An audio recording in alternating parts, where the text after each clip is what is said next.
हजुरलाई स्वागत छ यस भिडियोमा।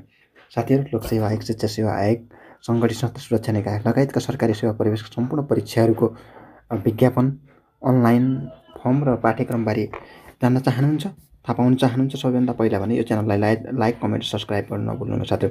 साथीहरू, अब हामी लागौँ आजको विषयतर्फ। साथीहरू, लोकसेवा आयोगले जुन पूर्व योग्यताको परीक्षाका लागि चाहिँ असोज 4 गते चाहिँ समय तोकेको थियो अथवा परीक्षा मिति तोकेको थियो, सो मितिमा चाहिँ हाम्रो जेनजेट आन्दोलनको कारणले सो मितिमा सफल हुन नसकेपछि, सो मितिमा परीक्षा सञ्चालन गर्न नसक्ने परिस्थिति आएपछि साथीहरू परीक्षा सारिएको थियो।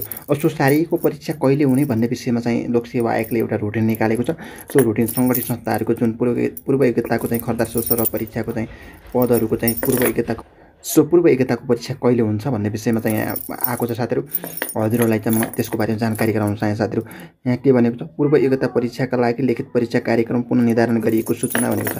सङ्गठित संस्थाको अपराधिक तर्फ सहायक द्वितीय श्रेणी खरिदार वा सोसरह वा चौथो तह वा सोसरह पदको खुल्ला प्रतियोगितात्मक लिखित परीक्षाका लागि हुने एकीकृत पूर्व योग्यता परीक्षाको पूर्व निर्धारित कार्यक्रम 2082 5 महिना 25 गते आयोगको सूचना नम्बर 344/08283 बाट स्थगित गरिएको देखाबमोजिम हुने गरी पुनः परीक्षा कार्यक्रम निर्धारण भएको बेहोरा सम्बन्धित सबैमा जानकारीका लागि यो सूचना प्रकाशित गरिएको हो भनेर भन्छ। साथीहरू, विज्ञापन नम्बर 1665/208283 आर्थिक वर्ष 2083 भनेको साथीहरू पद सेवा उपसमूह सहायक स्तर द्वितीय श्रेणी खरिदार वा सोसरह वा चौथो तह भनेको छ। पूर्व योग्यताको परीक्षा कहिले हुनेछ? 2082 कार्तिक 15 गते दिनको 2 बजे हुनेछ। साथीहरू, परीक्षा केन्द्र कहाँ हुनेछन् र उम्मेदवारले दरखास्त पेश गरेको आयोगको कार्यालयहरू इलाम, धनकुटा, खोटाङ, जलेश्वर, हेटौडा, काठमाडौँ, पोखरा, बागलुङ, बुटोल, दाङ, सुर्खेत,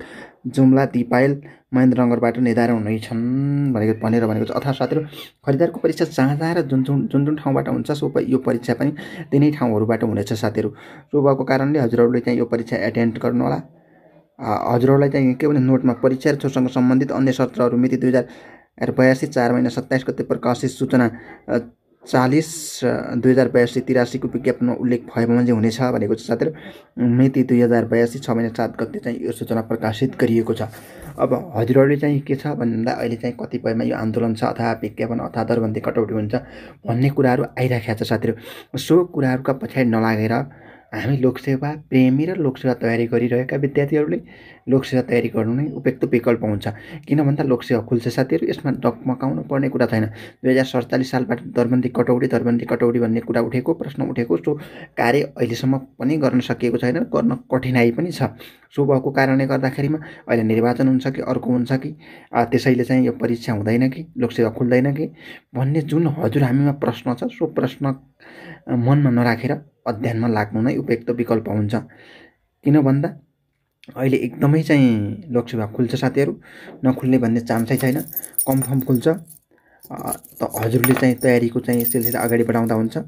मनमा कुनै दुविधा नलिएर आफ्नो पढाइलाई निरन्तरता दिने र जसले चाहिँ निरन्तरता पढाइ गर्छ उनी एउटा सफलताको श्रेणीमा पुग्न सक्छ। साथीहरू, सो भएको कारणले गर्दा अध्ययनलाई एकदम तीव्र गतिमा अगाडि बढाउनुहोस्, निरन्तरता दिनुहोस् र दिनुपर्छ, अनि मात्र सफलता प्राप्त हुन्छ।